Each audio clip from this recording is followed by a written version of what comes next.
اول حاجه هنبدا بيها هي السكريبت. السكريبت ده عباره عن ايه؟ عباره عن شويه خطوات كده لازم امشي بيها. عباره عن المساله بتاعته بتجيلي بالمنظر دوت، ان هو بيكون مديلي شويه جمل وانا بمشي بشويه خطوات. اول خطوه بعملها اللي انا ببدا اعمل ارينج للاكشن تايم. يعني ايه؟ يعني ببدا اجيب الترتيب المنطقي او اللوجيك للجمل دي كلها لو كان ليها ترتيب. طب الجمل لو ما كانش ليها ترتيب لوجيك او ما لهاش سيكونس معين يمشي بيها، فخلاص يبقى انا الخطوه دي هستغنى عنها.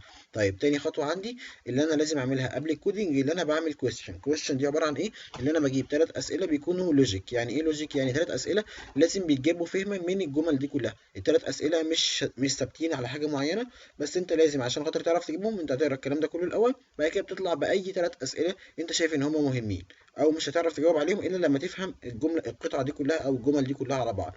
بعد كده تالت خطوه هتعمل حاجه اسمها الكودينج. الكودينج ده عباره عن ايه؟ عباره عن ان انت اي حاجه اساسيه عندك في الجمل اللي بيديها لك بتعمل لها كودينج عشان تستعملها في السكريبت. واخر خطوه خالص عندي هي السكريبت. طيب السكريبت ده عباره عن ايه؟ عباره عن ان انا عندي الكلام اللي هنا دوت عباره عن سيكونس معين او ليه تتابع معين من اول اكشن لحد اخر اكشن. طيب الكلام ده كله بينفذ حاله معينه. انا السكريبت اللي عايز ارسمه دوت يرسم لي الحاله العامه للنقطة دي. يعني ايه؟ يعني انا هنا كنت بتكلم على ان في واحدة عايزة تشتري حاجة من الستور وبتمشي بسيكونس معين لحد ما تروح بيتها وهي مشترياه.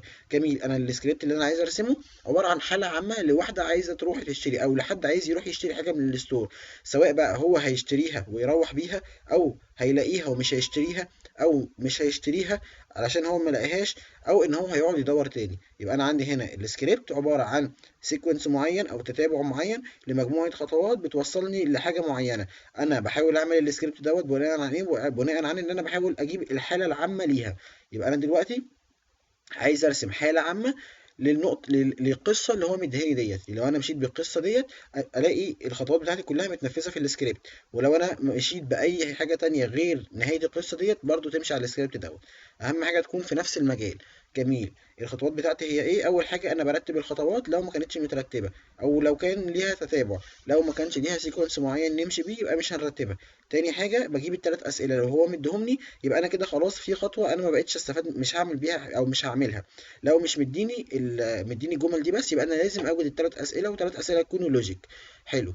بعد كده بعمل الكودينج. الكودينج عباره عن ايه؟ عباره عن الحاجات اللي انا هستعملها هكتبها عندي هنا بالمنظر دوت. واخر حاجه السكريبت. وزي ما قلنا السكريبت دوت ملهوش ستاندرد سوليوشن، اجابه معينه لازم تمشي بيها او لازم تعملها بالمنظر ده.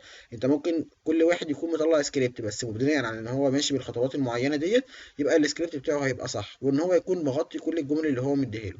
ادي اول فيديو شرح السكريبت.